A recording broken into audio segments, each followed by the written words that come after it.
What's up, y'all? It's your girl Sakina, and I'm back for another Greenleaf review. This is season 5, episode 6, so let's get right into it. So the episode opens with Bishop on the phone with the FBI. He's inquiring about Rochelle. Obviously, she made a deal with the FBI, so he's upset because he wants to know why they were not informed. Now, May is in the background, and she keeps telling him that he has to go because it's his day of the physical. So, you know, she's been wanting him to get a physical and get checked out, but he's not trying to hear none of that. She can't go with him because Tara is coming over to basically convince May that she had nothing to do with Rochelle popping up. May wants to hear her out, but Bishop is totally against it, and the physical is no longer a priority. He is going down to the bar because an inspector is waiting on him. And it's just like, dang, Bishop, you need to be trying to get checked out. Now, in the midst of this, Grace is down there in the kitchen with them, or the den, wherever they at. She's down there with them, and she gets a call from Darius. He's calling from a new phone because his phone got stolen and his laptop when he was down there in Vegas. Of course, that had something to do with Bob. They had them ran up on him. Obviously, he's been being watched by them. Now he asks Grace for the escrow files that he had found on the county. And she goes upstairs to get her laptop, and she's looking at the files, trying to give them to him. And as she's pulling them up, they're deleting. Like, she's watching them deleting from her computer. It's like, damn, he got some connections, that damn Bob. But yeah, so all the evidence that they needed is gone. So Charity is on her way out the house, and when she pulls up to the gate to leave, there's a man that's sitting outside. Of course, we know who it is, but Charity doesn't. So it's Mr. Shabazz, and he said that he's there to help. Now, he gets in the house, and Grace introduces herself to him, and he was like, oh, you're the one who I hung up on. And she was like, yeah, you know, that's okay. He said I wasn't apologizing.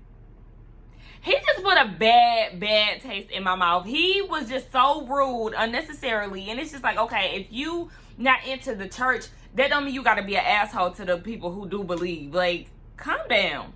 So he's saying that he doesn't want to go on record. You know, he's just really trying to be really back in the background. And Grace is like, that's okay. I already told Darius about it. So they go over to Darius's house, and he did let Mr. Shabazz know what he found. And, you know, he's being an asshole again, being smart. So Darius is saying that what he found was that Bob was giving people 2 mortgages if they was in need of cash.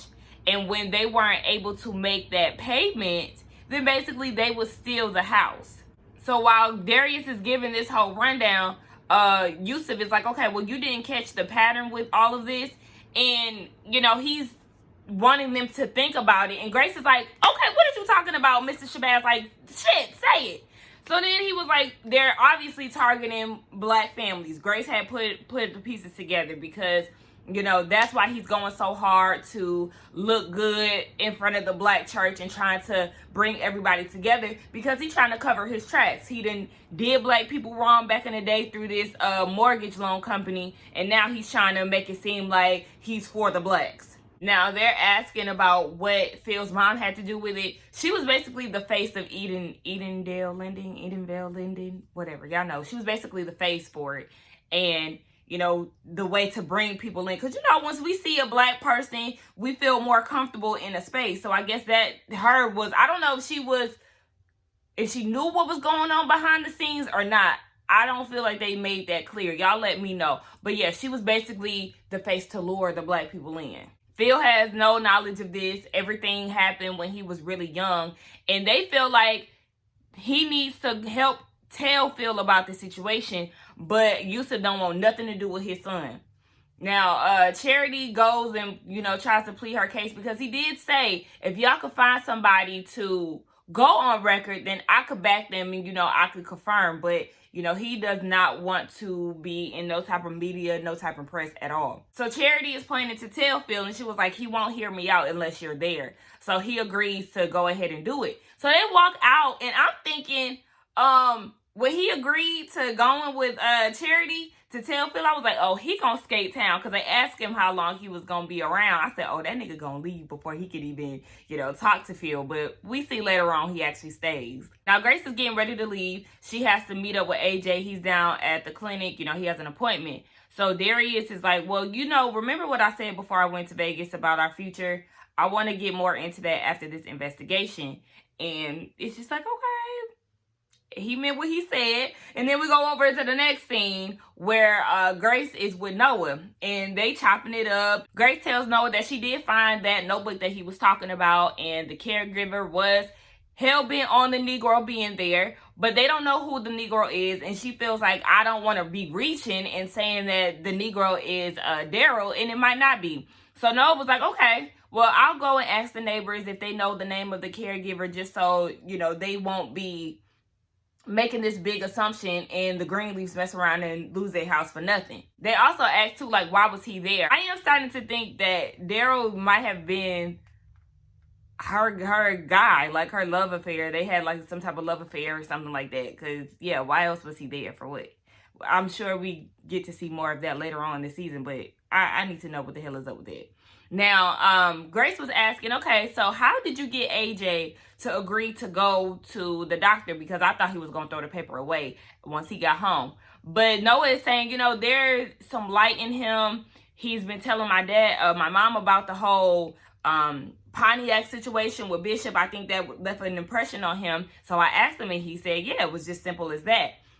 You could tell that Grace is, you know, she a little jealous, but she thanks him, like, you know, thank you for, I guess, helping him. Because then she said shit like, yeah, I mean, you're his dad.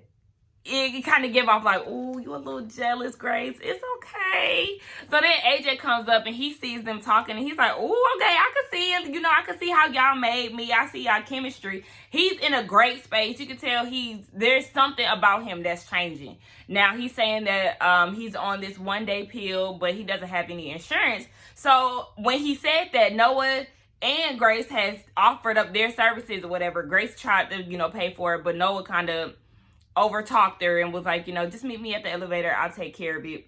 Grace was salty. And then Noah said that he had a place for him and AJ down the street from his mom's house and was like, if this house thing goes under, then you got a place to stay. It's strictly platonic.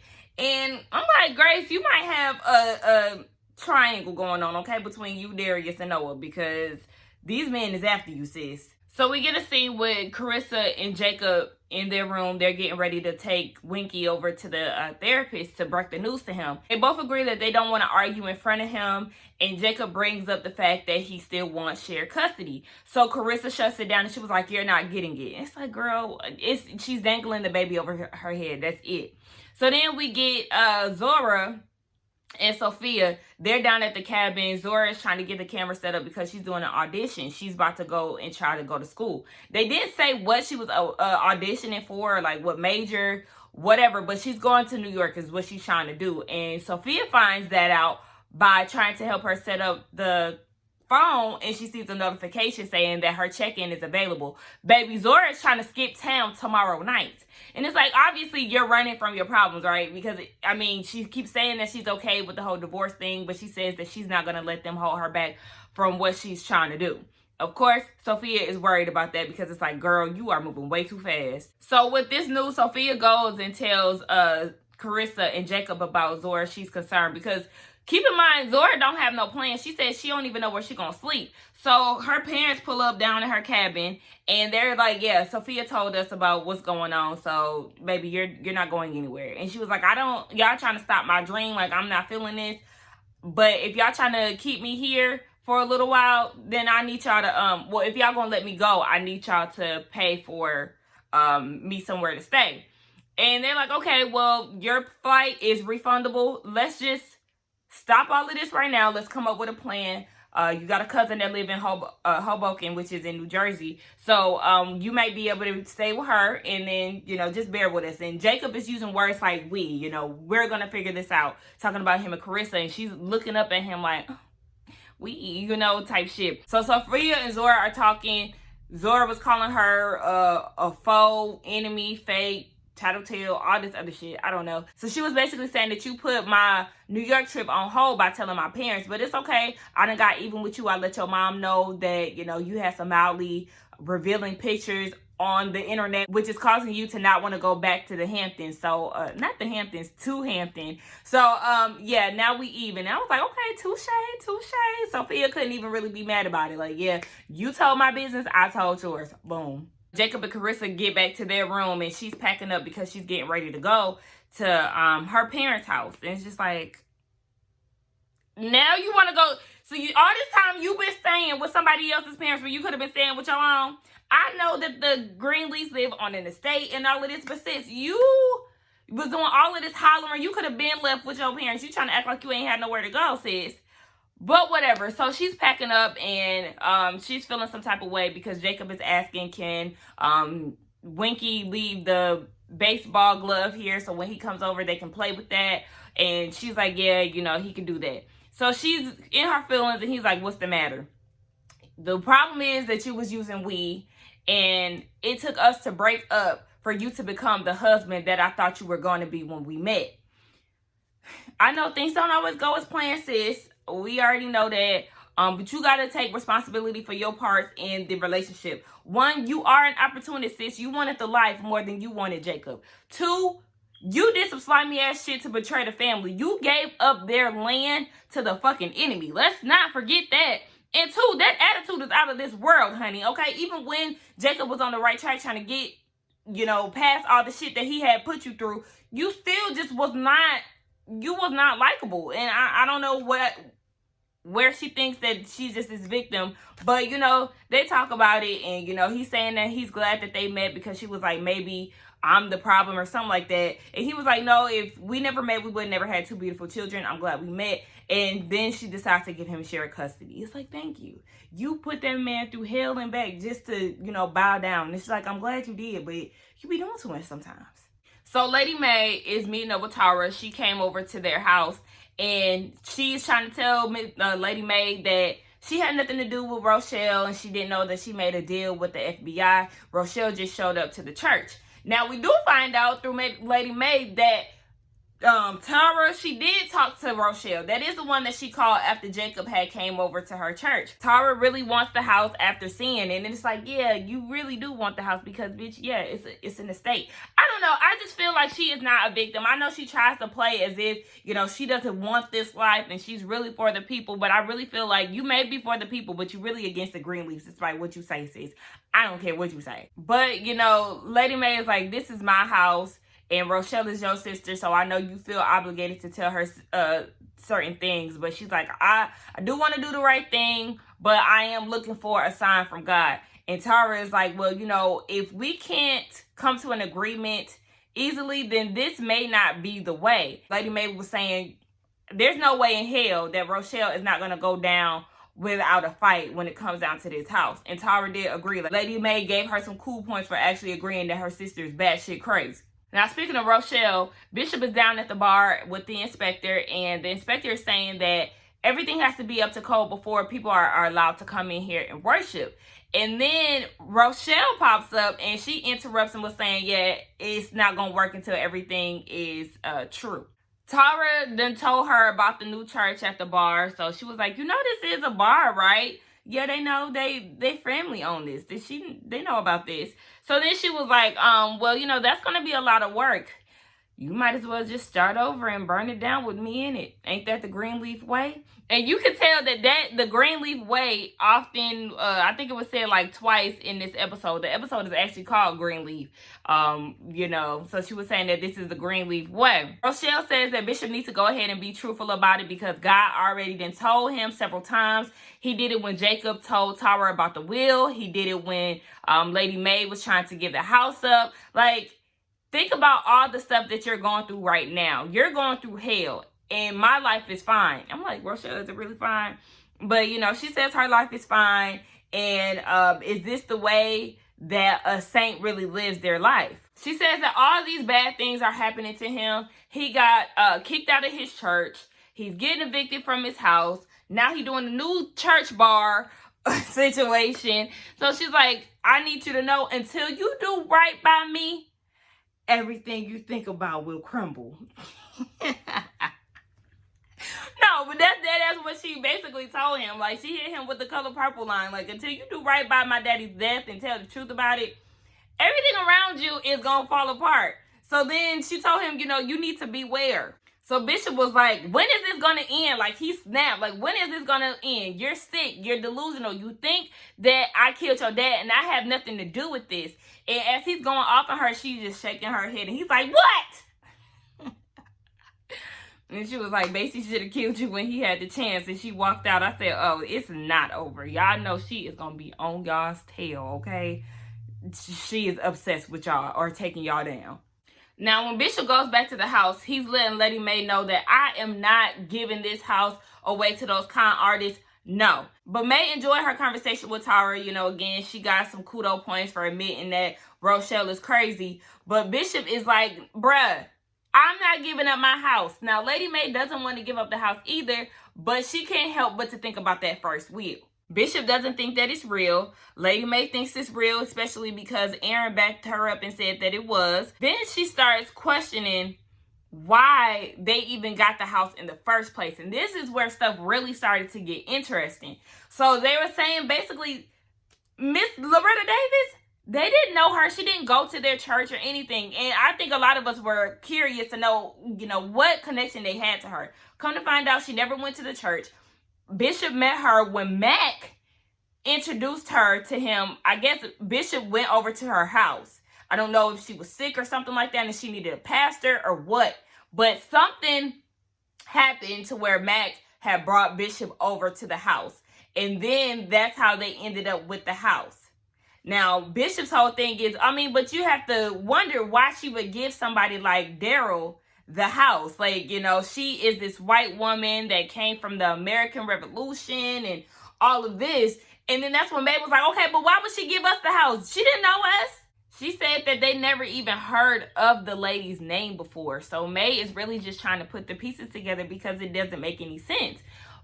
It kind of makes you question, though, like, why didn't y'all try to think about this early on when y'all got the house? Or, like, y'all just was just like, oh, okay, yeah, I know we just met her or whatever the case. You know, we're not that close to her, but she gave us her house. So, yeah, we're just going to take it. Like, that didn't cross y'all's mind when y'all found out that y'all was giving the house from her will? Like, I don't know. Now, Jacob comes in and interrupts their conversation and was like, hey, Carissa and Winky is about to go down to her parents' house. We just want to send them off and, you know, kind of make things a little normal. So Lady Mae gets pissed off and she was like, marry somebody that you love and that you're faithful to next time if you want to practice normalcy.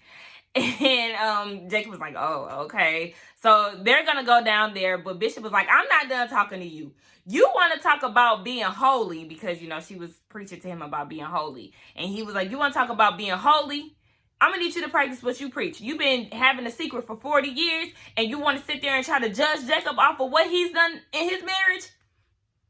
Look at yourself in the mirror. And he said, save your holy something. He used some big word. I can't remember right now. But he got off in her ass like, oh, you better read her down like she be reading, y'all. So we get down to the church and Bobblehead Judy and Phil are going through files. I don't know why they're in the dark, but they're in the dark. And Judy is saying that she was impressed with Corinne's work. And you could tell there's certain things that Phil really don't like that she says. And he was like, why wouldn't they be clean? You know, this is her job. And she was like, well, she always has those headbutts in. And I was like, girl, shut the hell up. So, you know, they're talking to Charity flicks on the lights. Like, be careful what you say in the dark may come to light or whatever. And they were saying that she said that she was there because she has a visitor. And she talks about Mr. Shabazz and she brings him in. So Phil is like, what the hell are you doing here? Now, Shabazz then gave him the whole rundown about the church and his mom's dealings with Edendale Lending. Phil is not trying to hear that. Mr. Shabazz is saying that he didn't want Phil to make the same mistake that his mom had made. But my whole thing was, why are y'all saying this in front of Judy? Like, I feel like y'all should have did this privately and then popped out with the shit, you know, instead of doing it in front of her. Because, of course, the only thing she's going to do is go and run and tell her dad that they're plotting and scheming. But, you know, sometimes that Charity, she don't be thinking all the way. But whatever. Judy denies the whole thing. And, you know, she's doing the typical Christian thing. She blaming it on the devil.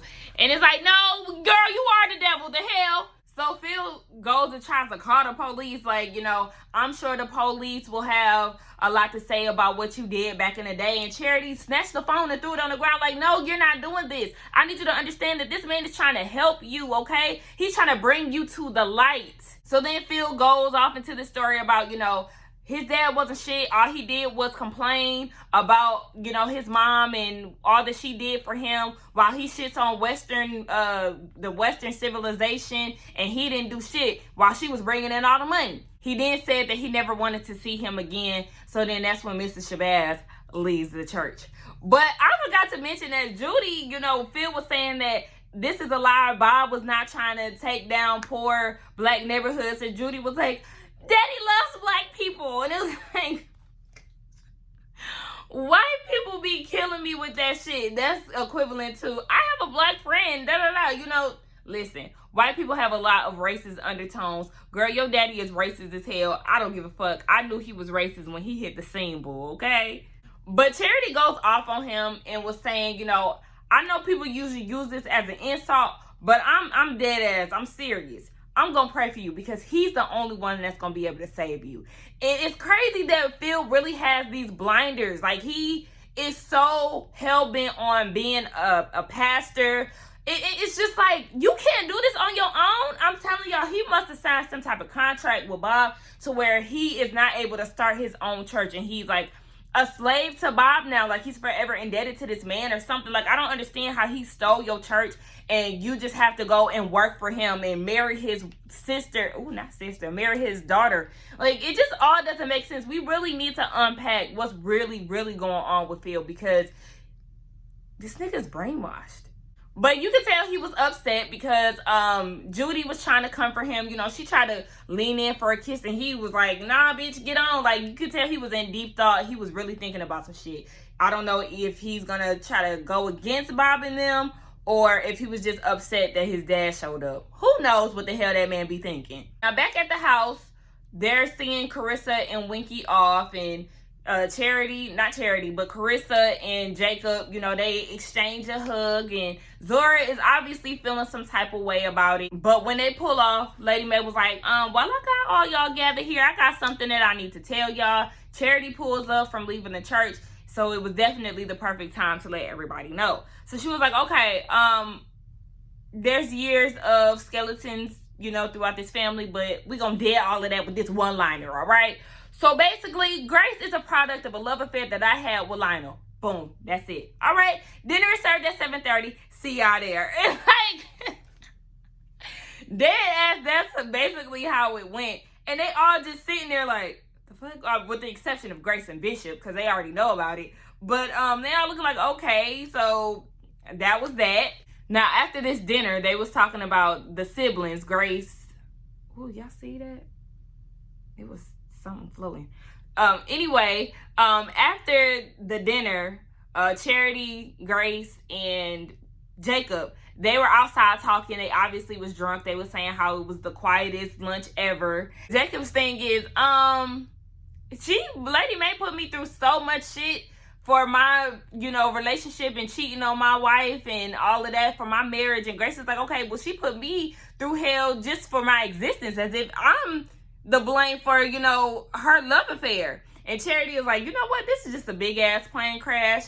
You know, we have this life where we live in this nice house. We have the money. We have the church. Basically, they have this picture perfect image. And she's like, we are supposed to follow suit. You know, we're supposed to live up to these expectations. And really, we just a big ass mess. So then she asks Grace, like, okay, well, does Aaron know about the situation? Yeah. Okay, does Kevin know about the situation? Yeah. So then Charity was in her feelings. And I think this was the first time that we even heard about Kevin. Remember last week I was like, where the hell is this man at? That was the first time we heard about him. And this is episode 6. Like, okay. So when we gonna see him? When we gonna see Kevin? But, yeah. So Charity's like, okay, I'm in my feelings again. But I guess that explains why you so light-skinned. Saying, like, you know, May is light-skinned, but you light-skinned. And Faith was light-skinned, but not as bright as you. I love that whole little scene because it was so natural, you know, the whole little sibling back and forth. But while they're talking about that, Grace gets a call from Darius, and he was like, one of the Edendale victims that Shabazz was talking about, they actually can back up the story, so everything is panning out. Come meet me at my house. She's like, okay, I'm on my way. Now, she goes down to his house, and it's a guy that ends up pulling up because Grace is knocking on the door. He's not answering. She calls. It goes straight to voicemail. So this guy pulls up and he was like, Grace, y'all, was that Fernando? I think that was him. I really can't remember his face though, but I think that was him. So she was basically asking where he is, and he was like, come on, I'll take you to him. And she snatched away from him like, nah, tell me where he at. So she was like, no, Fernando or whoever this man was basically saying that nobody cares about journalists, aka they probably got this man locked up in a room somewhere. So she need to go ahead and stay out of it.